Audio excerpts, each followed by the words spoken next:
y'all, we are back with another episode of It's Not Personal, It's Spiritual. And today, guys, we are reacting to a video called EX-SATANIST and How Ranking African Warlock Encounters Jesus. Well, to God be the glory with that. This is the James Koala interview. Yeah, so we're gonna watch a few minutes. It's 3 hours, so y'all, we're just gonna either do parts or just watch a few minutes of it and give our thoughts on it. But first, y'all, yeah, like and subscribe. Let us know your thoughts in the comments. Let's get into the video. I remember one time I was in like early years, like kindergarten. I looked at the teacher and she shouted at me and she became blind. What? They get me, put me in a cave with dead bodies, lock it for 3 days and 3 nights. Now, because of the people who were praying around him, he could ascend in the spirit and become like an authority. Jesus. And she's not saying a word, just look like. Then I knew, now it's mine. Because I never encountered such kind of power. Dang, y'all, this right here. I had, Welcome to Prayer Stone TV. Today we're going to be going into one of the deepest testimonies I have come across as it pertains to deliverance from the occult and witchcraft. And I'm so excited about this testimony. I came across this man in 2017 and this testimony radically impacted my life. Now, I've got a background, I'm half Ghanaian and half Nigerian. And with the kind of background I have, some of you who are watching have similar background to me. You're probably Nigerian or Ghanaian or African.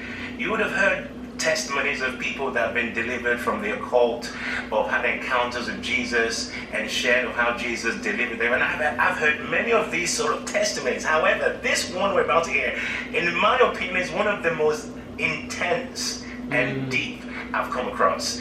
And I believe God's going to use this testimony to impact you in a significant way. So I want you to stay tuned. Now, our guest today, we actually had to fly him all the way from Uganda to capture this testimony. Because when I heard this many years ago, I was so impacted. I got connected with him and we've been relating for a few years. And the Lord made it possible for us to be able to get him over to Manchester. So for the first time, it's his first time in the UK. And I'm excited that we're going to get to hear from him today. So would you welcome with me James Koala from Uganda. James, it's good to have you in Manchester. Amen. I thank God that I'm here. And this is my first time to be in the UK. And the timing of the Lord is the best. I know it is. I know this is the first time also I'm recording my testimony. Oh, no, that be messing up. That's I forgot. But he kind of look like James Solomon a little bit, like he could be his nephew or something. Oh, really? In his fullness. Must have been sharing in different platforms, but this is the first time I'm sitting in a recording to share my life testimony. So I thank God for this opportunity. And oftentimes when I'm sharing my testimony, it's like I'm going back through the experiences. I need a grace. Sometimes the pain returns, the pain of the thing I went through. But I thank God that now, after many years now, it's 23 years since I gave my life to Jesus Christ. Wow. And the 23 years has been amazing. I have seen the goodness of God. And also, as we start this journey, I want to tell the people that the purpose is to glorify Jesus. Not the devil, not what the devil can do or what he has done. But at the end of the day, Jesus is the winner. Yes. So that's why. So I'm glad that I'm here. I'm so excited to have you here in Manchester because as we go into the details of your testimony, I'm going to be asking you questions about, things that have happened in your past. And as you share them, there'll be things that, I'm sure lots of people may not even understand because we have lots of people watching. People from African backgrounds may be able to relate. Some of you watching are from Western backgrounds and you might not understand some of the depth of the occult. In fact, some of these things will blow your mind when you hear, the depth to which people engage in dark activities. But I know, just as James said, God is going to use this to glorify his name. And I also want to point this out before we go into this testimony, that right now you're a pastor. You lead a church in Uganda, and you're used in incredible ways by God in deliverance ministry, miracles, and God moving. In fact, primarily you're an intercessor. You're used in strategic. Do you want to just give us an idea of some of the things you do right now? I am leading a ministry called Lifeway Institute of Deliverance. What we do and what God has called me to do is to strategically train intercessors to pray and take over territories for God. So mostly I'm not pastoring the church, though I started the church. We are having other pastors pastor the church. We are also running a Christian television station in Uganda, worship television, just for worship and prayer. One of the things the Lord told me to do after encountering Jesus and seeing the power of prayer. By the way, I knew the power of prayer before I became born again. I kept encountering people pray and wondering what kind of lives are they. One example, maybe to bring it out, is I was still in the occult, and I was in the city in Kampala, and I remember I got instruction from our leaders to vacate the city and stay away 70 miles out from the city and remove all our operations, because a man of God was coming in the city. And I remember we were told that if we stay in the city where that man is, his prayer would kill us, all convert us. And I remember the instruction was stay out of the city 70 miles away, but also do not enter the city even 21 days after he has left.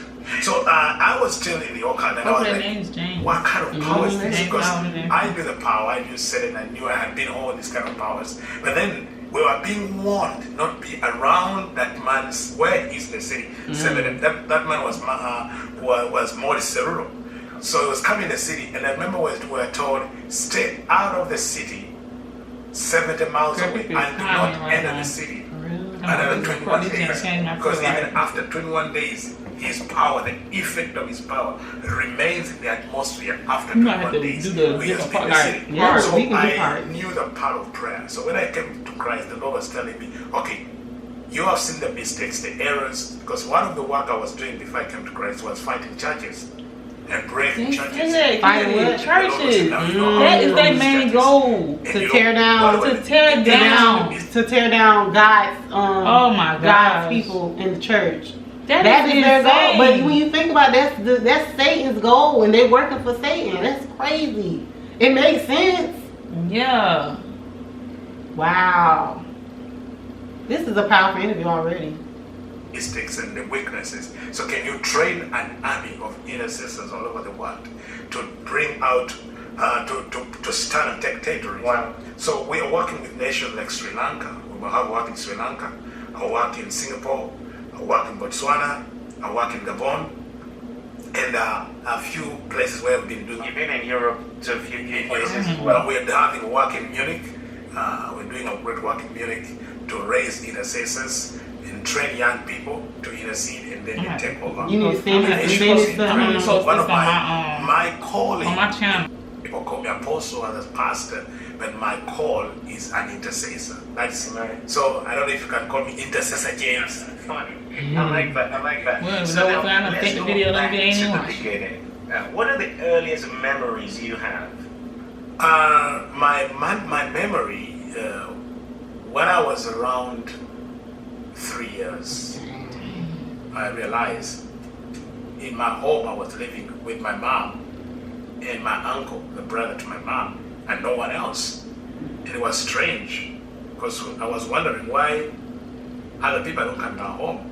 Later I realized that when I was 3 months old, my father and my sisters left the home and did not return because of the strange things that were happening in the house, in the home. Now, I don't know what happened, the strange things. I didn't see unless when my mother told my story.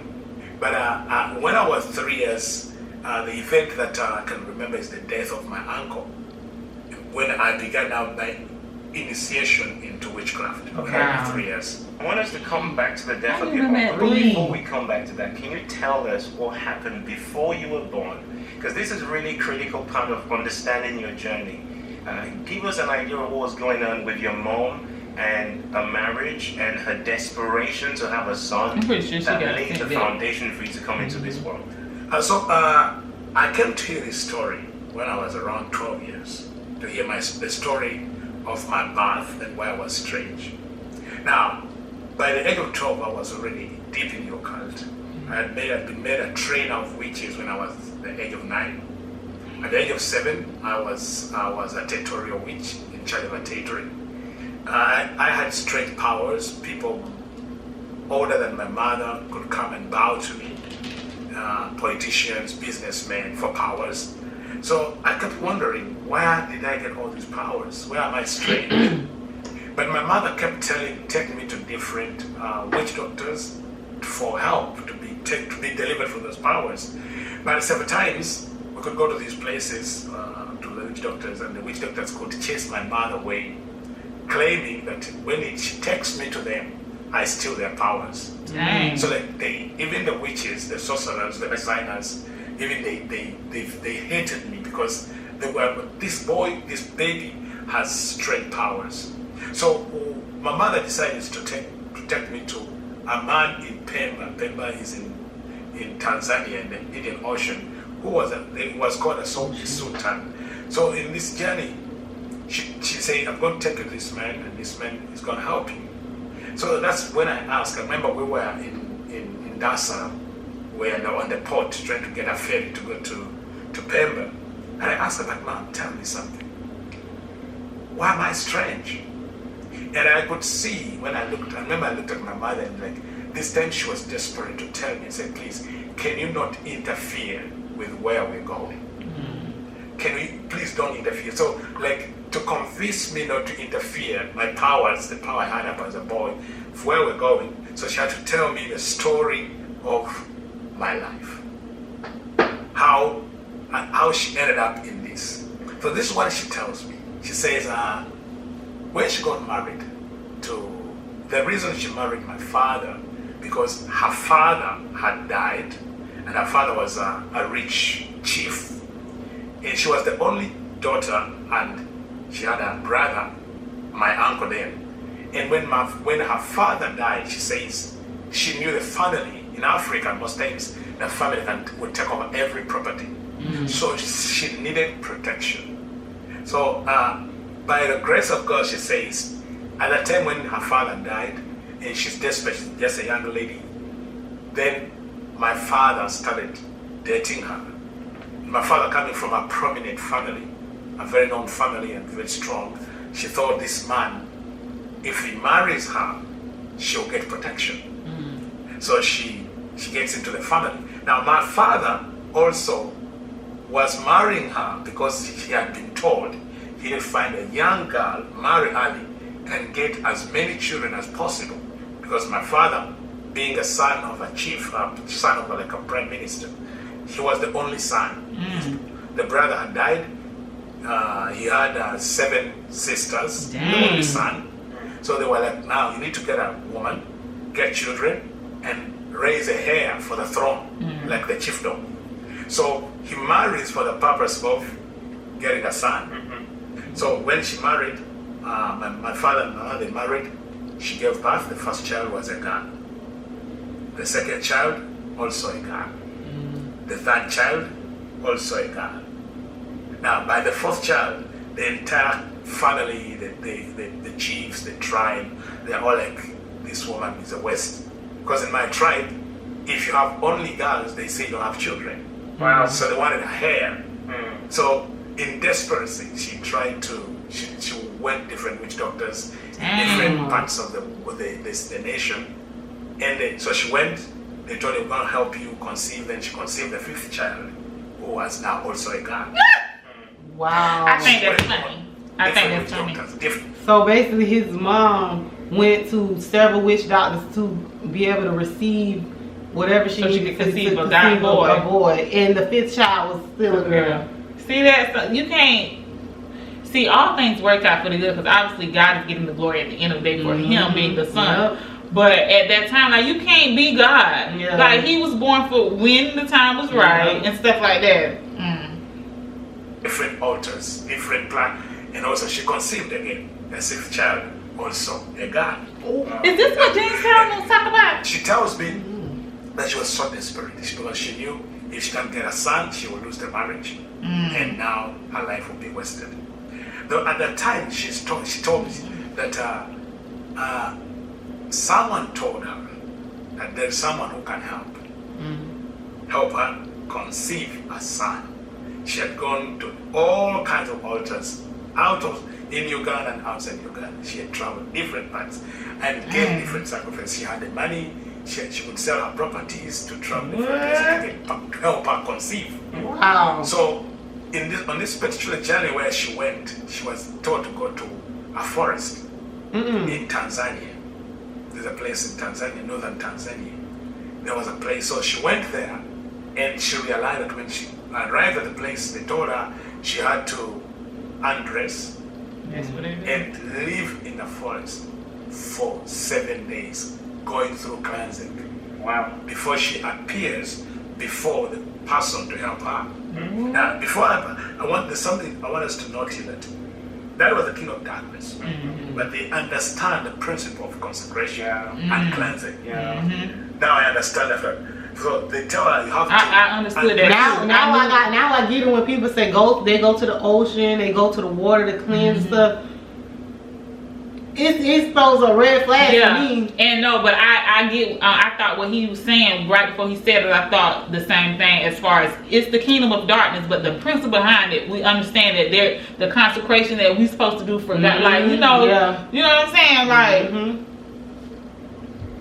Stay in the forest, cold. Don't eat anything cooked for 7 days. So after the 7 days, you are clean enough to appear before this priest who was going to help her.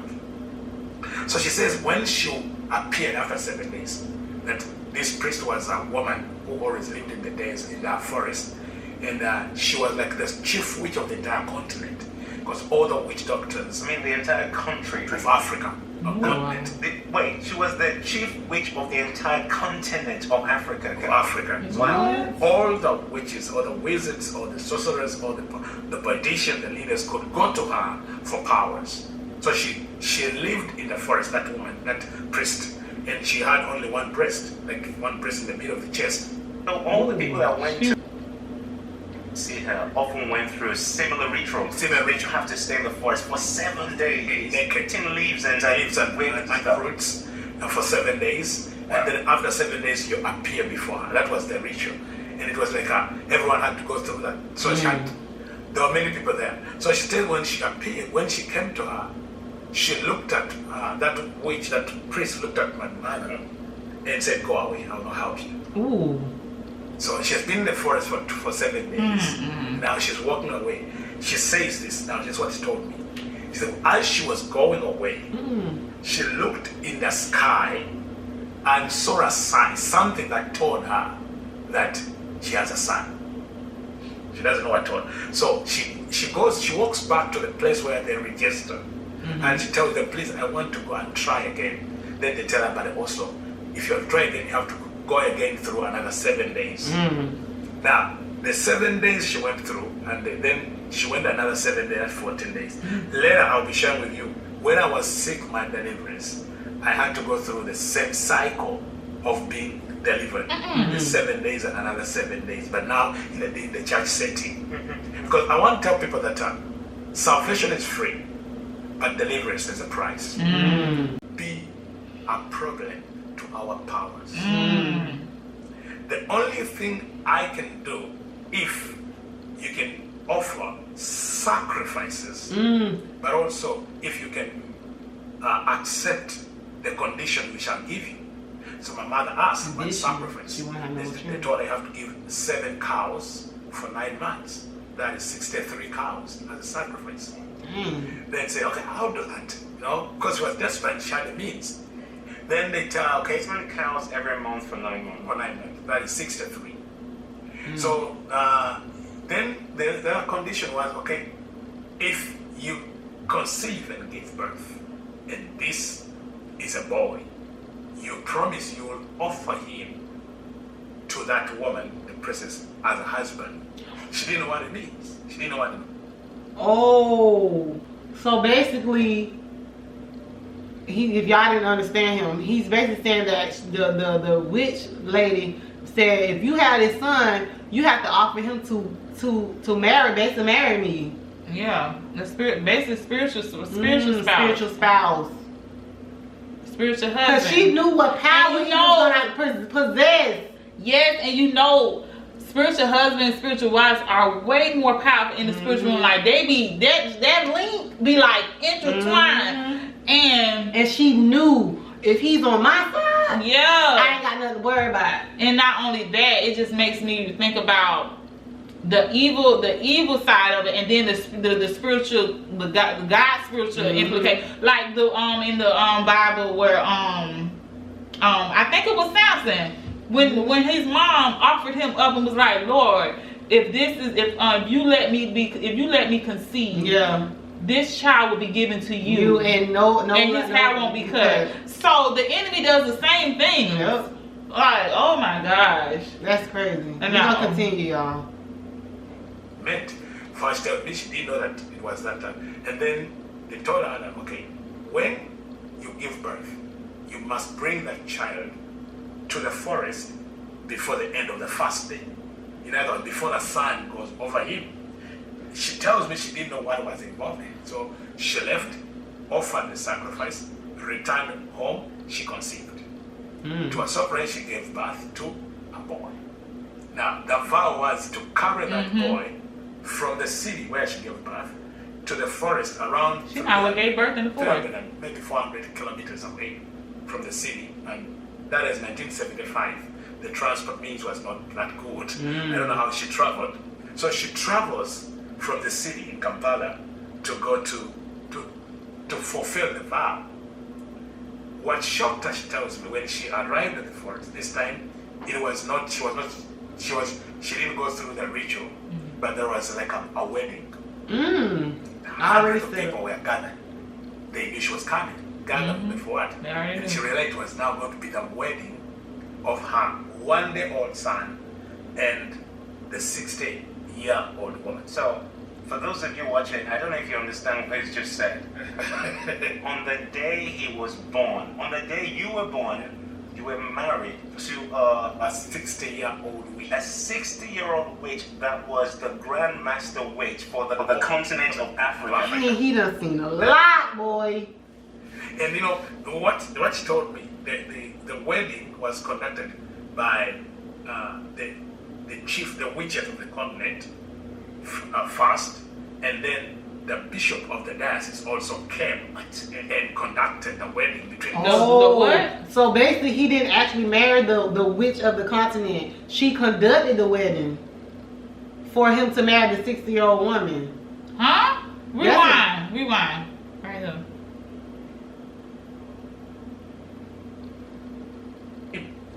She tells me she didn't know what was involved in. So she left, offered the sacrifice, returned. What shocked her, she tells me, when she arrived at the forest this time, it was not. She didn't go through the ritual, but there was like a wedding. Hundreds of people were gathered. They knew she was coming. Gathered before what? And she realized it was now going to be the wedding of her one-day-old son and the 60-year-old woman. So, for those of you watching, I don't know if you understand what he's just said. On the day he was born, on the day you were born, you were married to a 60-year-old witch. A 60-year-old witch that was the Grand Master Witch for the continent of Africa. That is mind-blowing. And you know, what she told me, the wedding was conducted by the chief, the witches of the continent first, and then the bishop of the diocese also came and conducted the wedding between this one-day-old boy and a 60-year-old woman in the forest. Wow. So she conducted it first, and then the bishop. That one also, when she told me, said, "Are you sure?" I said, "Yes." Bishop so-and-so, which I knew. Let us share how it got involved in my life, and now he moved me from that same bishop from the witchcraft to the occult, because they're different. So for her, when she read there, she there were all these people, the celebrations from different parts of the continent had come to the forest for the wedding. Now, according to her, that was the moment where this woman, the witch, was to transfer her powers to the boy, the one-day-old boy. Now, I was one day old, I didn't know what was happening. So after the ritual, after the ceremony, day of celebration, and what, the wedding, the marriage is conducted, the covenant, and all the sacrifices. So they tell her, you know what, now this child is not just a child, this is now a man. So you're not going to breastfeed him, because now he is somebody's husband already. Well, and she told me that in her mind, she said, well, okay, I'll go home, this will not be there, I have to breastfeed my child. You know, I've suffered a lot, I've paid the price, I have done all this, like he was treasuring this child. So she returns home. When she went home, my father said, where have you been? She said, okay, I do all this and this. What, so did your father not know what she was doing? He didn't know. He did not know. Because when she left hospital, she just went to the So my father, where's my wife? She's looking at her. So when she appeared, so where have you been? So he had no idea that she was this deep in her passion to find a boy or to get a son. He didn't. The only thing he knew, like, my mother would disappear for days. He didn't know where he has gone. So when she returned home, she says, I was a baby. She put me in a baby cot in a bed, then go dress up, clean up, and then come and breastfeed the child. She did it anyway. When she returned, she found a python coiled around the baby. Yeah, python. Yeah. And she says she could not come here because of the python. So she ran out. The people of the village came around. My father came around. They could see the snake, and no one could come in. Could they not kill the snake? I don't know why. So she says for 30 days, for 3 months, she could not come near me. So was the python wrapped around you every day, all day, 24/7? 24/7. That was her. That was her. Yeah, I was just gonna say, of my monitoring spirit. Yeah. Cause she a said real powerful monitor that came into the physical. And she told her, you can't go breast. So basically when she sorry y'all. When she went to go do the opposite, she knew. Oh, she had already knew that she wasn't gonna listen to that through. And so she came like, okay, you gonna do it anyway? No, the thing is, she beat her to it. Like you said, she already knew she was gonna not listen to what she said about breastfeeding, because this is the mother. I'm the mother. You think I'm not? Yeah. So she already had pre-planned. Let me go on with this snake. Let me go on and monitor 3 months. So she couldn't go to him. This is crazy. So she says she didn't breastfeed me. She didn't come near me. That the whole village would come and just peep in, and then there was rumors around that this woman gave birth to a child and a snake. Now, I heard those rumors when I was growing up. It was the talk of the town in their community. You know, that child is a twin. They could say he's a twin. He was born with a snake. But my mother says no, she didn't give birth to a snake. The snake just came when she came back to the house. Now, I don't understand how this was done. So, after 3 months, my father left. Now, he picked the 6 girls and left the home. He said, I'm out. Because of that, my mother got a mental breakdown. So, she was not like a mad woman in the community. So, she's left alone with a child, a demon child. Y'all, so this is where we stopped at 24 minutes of the entire interview. We're gonna come back with another part, y'all. Our battery's about to die, but this is very powerful. If you're watching our reaction, continue to wait for parts. Don't watch it without us.